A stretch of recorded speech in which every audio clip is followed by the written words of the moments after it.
মা তুমি বলে পড়ে গেছিলি জানি তো।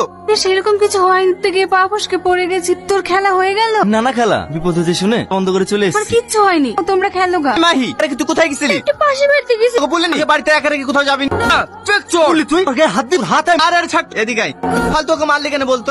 মানে তোকেও খারাপ কথা বলে আমার সহ্য হয় না। সকাল থেকে কি হয়েছে রে? তখন দেখছি মন মরা দিন বড় ম্যাচ। আজকে আমি মাগালি 7 দিনের জন্য কলকাতায় তবে ব্যাটিং কাজ করতে পারছিস নি, বললে তো কালকে ম্যাচটা হেরে যাবো। কিরে আমাদের ফোন করতে লাগলি যে আমি খেলবো না অন্য কাউকে খেলা। আসার পর দেখছি এখানে হয়ে গেছে। কি হয়েছে রে? ম্যাচের জন্য সবাই আলোচনা করছো এখানে, এখানে ফোন নিয়ে ব্যস্ত। সব সময় খেলা খেলা বলতে আমি খেলবো না। তুই কি বলছিস রে? খেলা ছাড়া তুই থাকতে পারতি না। এটা থার্ড ক্লাস ম্যাচ জন্য ছেড়ে দিই। কথা বলবি ব্যাপারে না জেনে না শুনে কোন কথা বলতে আসিস। মান্য একটা মেয়ের জন্য আমার গায়ে হাত তুল। প্রত্যেকে তোর সঙ্গে আমার কোনো সম্পর্ক নেই। দে ব্যাটটা আমাকে দে। লে বল। আমি বল করবো না। সামাদ সামাদ সামাদ এই কি হয়েছে রে? ভাই টনি টনি এটা তোর উপর রেগে নাই। আমি কি হলো?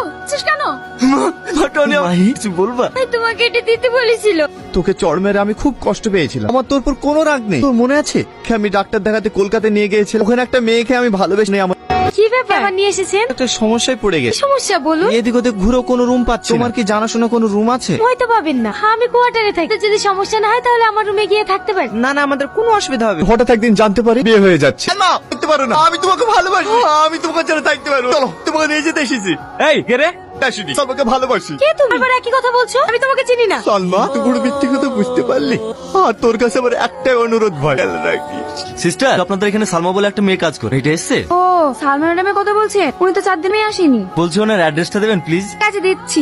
এটা কি টনিদের বাড়ি? কে তুমি? নাম সালমা। সালমা আবার তুমি এই বাড়িতে ঢুকবা না। তুমি এই বাড়িতে দয়া করে তুমি এখান থেকে চলে যাও। জ্বালাতে এসো না। দেখো জানি আমি টনির সঙ্গে অনেক ভুল করেছি। উনি টনির সঙ্গে ক্ষমা চেয়ে নেব। ও টনির সাথে ক্ষমা চাইতে এসেছো? বলছি এটা কি সালমাদের বাড়ি? হ্যাঁ এটাই সালমাদের বাড়ি। বলছেন? ও কি বাড়িতে আছে? না পাওয়া যাচ্ছে না। কিছু বলবেন? কোথায় গিয়েছে কি জানেন?